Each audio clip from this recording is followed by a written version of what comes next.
Hello students, आज हम इस वीडियो में डिस्कस करने वाले हैं रेजिस्टेंस क्यूब प्रॉब्लम। तो इसको हम दो तरीके से समझेंगे।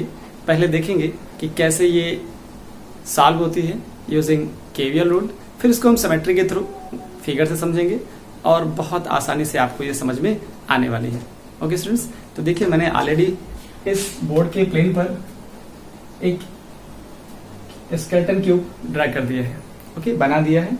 आप देखिए इस स्केलेटन क्यूब में 12 रेजिस्टेंसेस लगे हुए हैं। 12 रजिस्टर आप रेजिस्टेंस आर ओम के लगे हुए हैं। देखिए 1 2 3 4 5 6 7 8 9 10 11 12। तो ये 12 रजिस्टर आप रेजिस्टेंस आर ओम ऐसे क्यूब की ईच साइड में कनेक्ट कर दिए गए। अब क्या करना है आपको डायगोनली क्या करना है, चाहे इस साइड से बी और जी के बीच में निकालिए इक्विवेलेंट रेजिस्टेंस, या फिर ए और एच के बीच में निकालिए। ये आपसे क्वेश्चन बोला जा रहा है। आपसे बोला जा रहा है 12 registers of resistance are ohm connected in the form of skeleton cube. तो आपने कनेक्ट कर दिया। Find the equivalent resistance of cube across diagonally opposite corner. ये आपके पास प्रॉब्लम है। अब आप इसको कितने सिंपल वे में सॉल्व करते हो वो मैं आपको एक्सप्लेन करता हूँ। पहले एक्सप्लेन करता हूँ केवीएल रूल से। देखिए सबसे पहले क्या करिए, जिन दो पॉइंट्स के बीच में आपको निकालना है इक्विवेलेंट रेजिस्टेंस, उनके क्रॉस एक सेल या बैटरी कनेक्ट कर दीजिए। ओके, तो आप देखिए यहां पे आपने क्या किया, एक सेल या बैटरी कनेक्ट कर दी।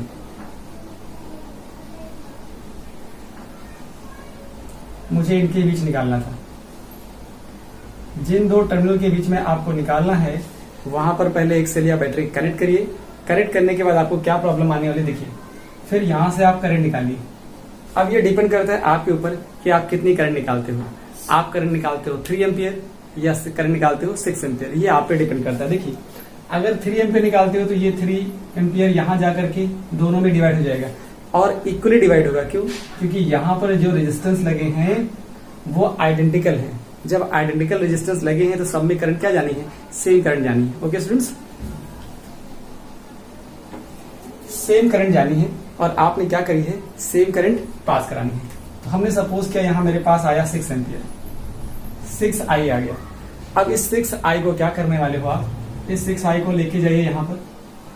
जब जहां यहां पहुंचेगी तो ये 3 पार्ट में डिवाइड हो जाएगी। अब इस 3 पार्ट में इसके ब्रांच हो गए। अब इस ब्रांच में यहां पे देखिए यहां 2i जाएगा, यहां 2i जाएगा और यहां पर भी 2i जाने वाला है। करेक्ट। अब देखिए ये 2i यहां पर जब पहुंचेगा तो इसकी 2 ब्रांचें होंगी, i हो गया। ऐसे ही जब ये i यहां पहुंचा और ये 2i यहां ब्रेक हो गया 2 पार्ट में, इधर इधर। क्लियर। जब ये 2i यहां पहुंचा था तो यहां ब्रेक हो गया था i और i में। क्लियर हो गया। अब ये i यहां पहुंचा और ये वाला i इधर पहुंचा तो इधर कितना हो गया, 2i। क्लियर। अब देखिए ये वाला i जब यहाँ पहुंचा तो इसकी एक ब्रांच इधर गई थी, एक ब्रांच इधर गई थी। इधर से i आ रहा है, इधर से भी i आ रहा है, तो इसको हो गया कितना, इसको मिल गया 2i। क्लियर। देखिए इधर से i आ रहा है और इधर से भी i आ रहा है, तो इस वाले में करंट जाएगा, इस वाले में जाएगा 2i। तो आप देख रहे हो जितनी करंट एंट्री करनी चाहिए उतनी ही करंट लीव भी करनी चाहिए। मतलब यहाँ से 6i जा रहा है तो यहाँ से 6i निकलना भी चाहिए। जैसे 2i आ गया, इधर से 2i, इधर से 2i, इधर से भी 2i, तो मतलब क्या हुआ, यहाँ पे 6i आ गया। तो ये तो हो गया करंट का डिस्ट्रीब्यूशन। सबसे पहले आप सेल या बैटरी कनेक्ट करिए, फिर करंट का डिस्ट्रीब्यूशन करिए। आप यूज करिए केवीएल रूल। देखिए यूजिंग केवीएल लगाते समय क्या लेना है, क्लोज लूप लेना है। क्लोज लूप कैसे लोगे जरा देखिए, कहीं से भी शुरू करिए। आप शुरू कर लीजिए ए इन क्लोज लूप कंसिडर करिए। अब क्लोज लूप के लिए कोई बाउंडेशन नहीं है आपके पास, कैसा भी लीजिए। साइड से चलिए, ए एफ जी एच, ये है आपके पास ई या वी, जो भी कह लीजिए। ठीक है, ये आपके पास ई आ गया। यहां से होते हुए ई होकर वापस गए ए पर। क्लोज करना है मतलब जहां से स्टार्टअप लो वहां तक आप पहुंचा दो। आप पहुंचा चुके हो। अब क्या होगा, केवीएल अप्लाई करिए। आपके हो सकता था आप यहां से लेते ए बी ई एच, ऐसा लेते। हो सकता है आप इधर जाते ए बी सी एच, कोई भी रास्ता ले सकते थे आप, इसके लिए फ्री हो। सेम आंसर आएगा। जो आंसर मैं बनाने वाला हूं केवीएल से वही सिमेट्री से भी आपको फिल करा दूंगा। देखिए सिंपल बहुत है। मैंने क्या बोला, करंट इधर जा रही थी तो ये हो जाएगा माइनस, यहाँ हो जाएगा प्लस, ये हो जाएगा प्लस, यहाँ हो जाएगा माइनस। फिर आइए, ये हो गया प्लस, ये हो गया माइनस, वापस इधर निकाल के आ गए, ये हो गया प्लस, ये वाला माइनस। इतनी चीज मालूम है। तो मैंने जो रूल सिखाया है वो सिखाया है कि रजिस्टर से निकले तो रेजिस्टेंस में भी एक पॉजिटिव नेगेटिव होता है, करेक्ट। अगर माइनस से निकल रहे हो तो माइनस लेना, मतलब आई आर का जो प्रोडक्ट है वो आप लेने वाले हो माइनस। कैसे, देखिए यहां से निकले तो आई व आर मल्टीप्लाई करिए, आई व आर कितना हो गया 2IR, और नेगेटिव से निकल रहे तो क्या आएगा -2IR। क्लियर। फिर आगे पहुंचे यहाँ पर देखिए ये आई है और ये आर है, तो ये होगा IR, नेगेटिव से निकलोगे तो -IR। सिर्फ ये रूल आपको आना चाहिए, किरचॉफ रूल। अगर किरचॉफ वोल्टेज लॉ आ रहा है उसका साइन कन्वेंशन प्रॉपरली आप समझ रहे हो तो कोई प्रॉब्लम नहीं, बिल्कुल प्रॉब्लम नहीं। 2I × R करिए, माइनस से निकल रहे हो माइनस होगा। क्यों ऐसा कर रहा हूं, क्योंकि मैंने पहले करंट शो कर दिया। अब करंट शो करने के बाद करंट कहां से कहां फ्लो होती है, करंट फ्लो होती है higher potential to lower potential, ठीक है। तो मैंने क्या देखा, ये प्लस इधर से जा रही तो ये प्लस होगा, माइनस होगा, इधर जा रही तो ये प्लस होगा, ये माइनस होगा, इधर जा रही तो ये प्लस, ये माइनस होगा, और कुछ भी नहीं है। देखिए यहां पहुंच गए, यहां देखिए 2I × R माइनस होगा, 2I × R माइनस हो गया, वापस इधर आए, यहां गए, ये हो गया प्लस ही = 0। यहां से देखिए 2IR IR -5IR, उधर जाएंगे कितना आ गया 5IR = E आ गया। क्लियर हो गया। ये इक्वेशन आपको एक मिल गई। यहां से आप क्या कर सकते हो, इसको इक्वेशन फर्स्ट कर लीजिए, बहुत सिंपल, इसको इक्वेशन फर्स्ट करिए। अब जरा देखिए, अब आप क्या कर सकते हो, इस पूरे जितने भी रेजिस्टेंस लगे हैं उनकी जगह पे आप इक्विवेलेंट डिस्टेंस पुट कर लीजिए। क्या कर लीजिए, equivalent distance. Let R equivalent be the total resistance of whole network। अगर पूरे नेटवर्क का जो रेजिस्टेंस है इक्विवेलेंट वो कितना है, वो है REQ। अब क्या होगा, यही वाला पूरा सर्किट ऐसे बन सकता था, हमने R equivalent लगा दिया, ये है R equivalent। अब इस R equivalent के क्रॉस क्या लगा है, एक बैटरी या सेल लगाया है। यहां से करंट कितनी गई 6 एम्पियर करंट जा रही है। अच्छा, तो यहां पर कितना वोल्टेज होगा, यहां पर कितना वोल्टेज होगा, देखिए ये E है, ये E है, तो यहां E की वैल्यू कितनी आ जाएगी, यहां पे E = आएगा I × R, मतलब 6I × RQ। ये होगा टोटल पोटेंशियल डिफरेंस इसके क्रॉस, यहां जो निकलेगा।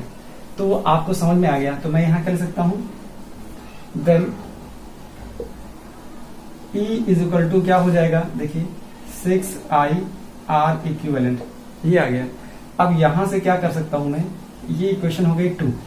अब मैं 1 और 2 को यूज कर सकता हूं, यूजिंग 1 and 2, और 1 और 2 की हेल्प से क्या काउंट करने वाला हूं, देखिए 5IR = ये कितना आया 6IE आ गया, 6IREQ आ गया, सॉरी REQ आ गया। हो गया सोल्यूशन। कैसे, I से I कैंसिल, तो R इक्विवेलेंट की वैल्यू यहां से आ गई 5/6R। बेटा ये है इसका रिजल्टेंट। तो आप जब भी स्केलेटन क्यूब को सॉल्व करोगे और अगर रेजिस्टेंस RR लगे हैं तो आपका आंसर 5/6 आता है। अगर यही कैपेसिटर में पढ़ रहे होते तो इसका उल्टा आ जाता, 6/5 आ जाता, 6/5C आ जाता। तो कितना आसान आप देख पा रहे थे। कुछ करना नहीं है, सिर्फ केवीएल रूल अप्लाई करना है और एक बार नेट ले लेना है कि सारे रेजिस्टेंस हटा करके आप इन सब की जगह पे अगर क्या लगा दो आप, देखिए ये वाला टर्मिनल था A और ये वाला टर्मिनल था H। मैंने सबको हटाया, इन सब की जगह पे REQ ले लिया, REQ। फिर यहाँ पे 6 एम्पियर करंट जा रही थी, तो मैंने ठीक है, मैंने क्या V = IR यूज करना है। तो V की जगह मैंने E लिखा हुआ है, तो E = IR, I की वैल्यू 6I है और R की वैल्यू तो R इक्विवेलेंट है। तो यहां से एक इक्वेशन बन जाएगी, एक मैंने केवीएल से बनाई। किसी भी पाथ को अडॉप्ट करो, नो प्रॉब्लम, आपका आंसर आएगा। आई होप स्टूडेंट आपको ये समझ में आ गया होगा, इसे आप नोट कर लीजिए। अब हम स्टूडेंट बात करते हैं इस प्रॉब्लम की। इसको कैसे डील करने वाले हो, देखिए बहुत आसान है ये। तो मैं इसको पहले रब कर दूं।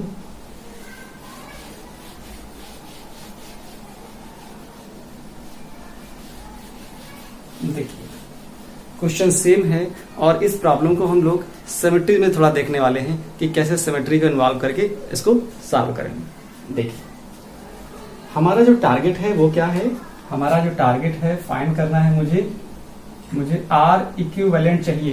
क्या चाहिए, आर इक्विवेलेंट चाहिए, लेकिन कहां पे चाहिए, हमें चाहिए डायगोनली। क्या चाहिए, यहां पे चाहिए, हमें यहां पे चाहिए, हमें चाहिए 1 और 8 के बीच में आर इक्विवेलेंट चाहिए। कहां पर, 1, 8 के क्रॉस। अगर 1, 8 के क्रॉस आपको इक्विवेलेंट डिस्टेंस चाहिए तो आपको करना क्या है, सिंपल मेथड। देखिए सबसे पहले मैंने नंबरिंग कर दी, आप कुछ भी कर लीजिए, यहां से स्टार्ट करिए 1 2 3 4 फिर 5 6 7 8 कुछ भी करिए, नो प्रॉब्लम। बट डायगोनली आपको लेना है। जब आप डायगोनली लेते हो तो क्या बनता है, जरा देखिए। मान लीजिए यहां से कोई करंट गई होगी, कोई करंट गई होगी और उतनी करंट यहां से वापस आई होगी। अब करंट जाना और निकलना, जितनी गई होगी उतनी तो वापस आएगी। ये तो थी पहले बात। अब क्या करना, देखिए जितना चलना पड़ेगा इधर, उतना चलना पड़ेगा इधर, उतना ही चलना पड़ेगा इधर। तो हम 1 से चलेंगे तो 3 पे पहुंच जाएंगे। क्लियर है। इसका मतलब मैंने क्या किया, इसका एक दूसरा सर्किट बनाना चाह रहा हूं। कैसे बनाना चाह रहा हूं, देखिए मैंने क्या किया, ये आपके पास ये था और ये पॉइंट है आपके पास 1। क्या है ये, पॉइंट 1। और इस पॉइंट 1 से जरा 3 ब्रांचेस निकलने। देखिए 3 ब्रांचेस, पहली ब्रांच 4 की है, फिर 6 की है, फिर 2 की है। मैंने क्या किया, 1 2 और ये 3 बना दी। तो ये वाली जो ब्रांच थी ये थी 4 की, ये वाली आपके पास 6 है और ये वाली आपके पास 2 है। तो मतलब क्या हुआ, आप देख पा रहे हो कि 1 से जब चले थे 4 तक गए, तो 4 तक गए तो आपके पास एक रजिस्टर है, ठीक है, और वो कितना है, वो है R। जब 6 तक गए तो यहां भी लगा है एक ही R। जब 2 तक गए तो भी लगा है आपके पास एक ही R। क्लियर हो गया। तो इसका मतलब है यहाँ का पोटेंशियल तो रहा होगा सेम।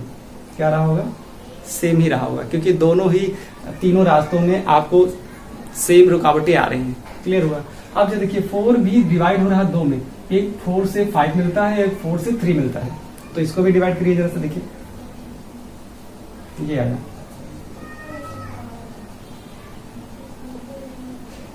तो आप देख पा रहे हो यहां से पहुंचे हम 4 पे, कहां पहुंचे, इधर से 4 पे गए 5 पे, ये 5 पे गए, इधर से 4 पे गए 3 पर, आपने 3 बना लिया। ऐसे ही काम 6 पे जरा करिए। 6 के पास 5 है, 6 के पास 7 है।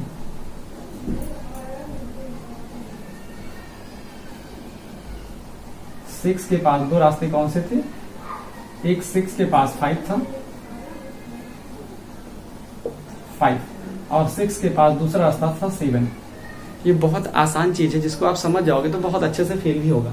अब देखिए दूसरा चीज, यहां से देखोगे तो क्या आएगा, 2 का जरा देखिए, 2 का एक रास्ता 3 पे है, 2 का एक रास्ता 3 पे आया और दूसरा कहां पे जा रहा, 7 पे जा रहा। तो इतनी चीजें आपने काउंट करी। अब यहां से जरा देखिए, जो 5-5 वाले हैं उनको मैच करा दीजिए, 5-5 मैच कराइए। जब आप 5-5 को मैच कराते हो तो देखोगे क्या आएगा, 5 और 5 ये इससे मैच कर जाएगा, 5-5 सेम पोटेंशियल पे, 3-3 सेम पोटेंशियल पे आएंगे, इससे मैच करा देंगे आप, और 7-7 को मैच करा दीजिए, तो ये इससे मैच हो गया। करेक्ट। इसका मतलब क्या हुआ, 5 वाला यहाँ पे आ गया, 3 वाला यहाँ पे आ गया, 7 वाला यहाँ पे आ गया। करेक्ट हो गया। अब जरा देखिए, अब 5 किससे कनेक्ट है, 5 कनेक्ट है 8 से, तो मैं कहीं यहाँ पे लिख लेता हूँ 8। 5 और 8 के बीच में कुछ तो लगा है, इसका मतलब 5 और 8 के बीच में कुछ लगा होने का मतलब ऐसे हो गया, और ये लगा है इसके बीच में, ये हो गया। इसको मैं थोड़ा और सीधा कर लेता हूँ यहाँ पर, ठीक है। 7 के बीच में जरा देखिए, यहाँ से ये हो गया, ये नंबर हो गया 8, और यहाँ कुछ ऐसे था, यहाँ कहीं सोर्स था। तो आप इस फिगर को समझ पाए, बहुत सिंपल तरीके से मैंने क्या किया, इस कॉम्प्लेक्स फिगर को ऐसे कन्वर्ट कर दिया। अब जरा देखिए, ये वाले हैं सेम पोटेंशियल पे, कौन, ये तीनों सेम पोटेंशियल पे। इधर ये क्या है, ये सेम पोटेंशियल पे। मतलब क्या हुआ, यहाँ पे 7 लिखा है ये, तो मैंने क्या लिखा 4, 6, 2 आर एट सेम पोटेंशियल।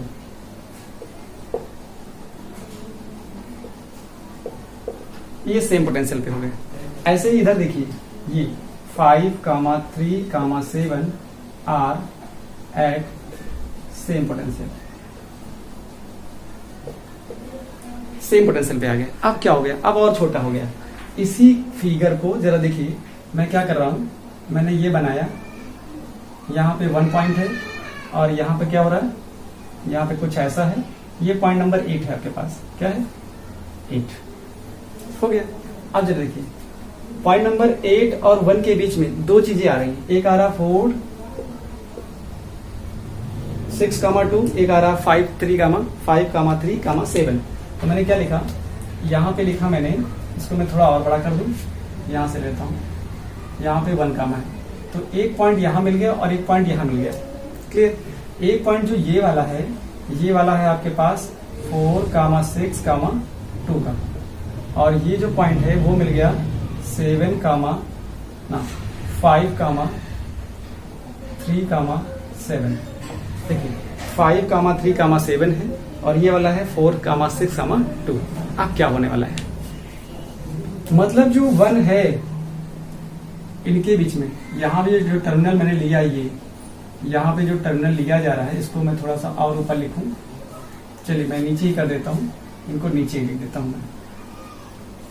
यहाँ पे था 4, 6, 2, 4, 6, 2, और ये वाला था 5, 3, 7। ठीक है, ये ऐसे है। अब देखिए 1 और 4 के बीच में एक लगा हुआ था, फिर 1, 6 के बीच में एक लगा है, और 1, 2 के बीच में एक लगा है। तीनों, ये दोनों क्या है, ये इनका सबका एक सेम ही पोटेंशियल है। यहाँ के बीच में सब सेम पोटेंशियल। तो हो क्या गया, हो ऐसा गया, यहाँ 1 था तो ये चीजें ऐसे आ गई।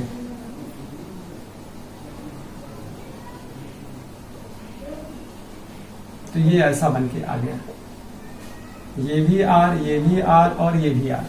यहां देखेंगे तो 1, 2, 3, 4, 5, 6 ये सारे के सारे क्या है, आर है।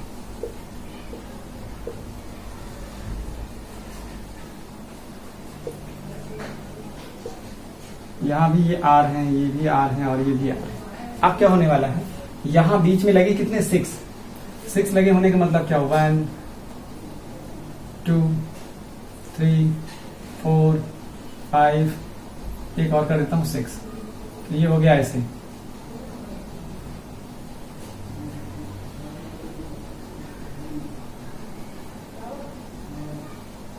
यहां पे आप लगा दीजिए, आपको फील होने लगा होगा कि ये कितना आसान है। सिर्फ आपको 1, 2, 3 नंबरिंग करनी है। अब क्या हुआ, यहाँ सब जगह आर आर आ गया, ये आर, ये आर, ये आर, ये आर, ये भी आर, ये भी आर।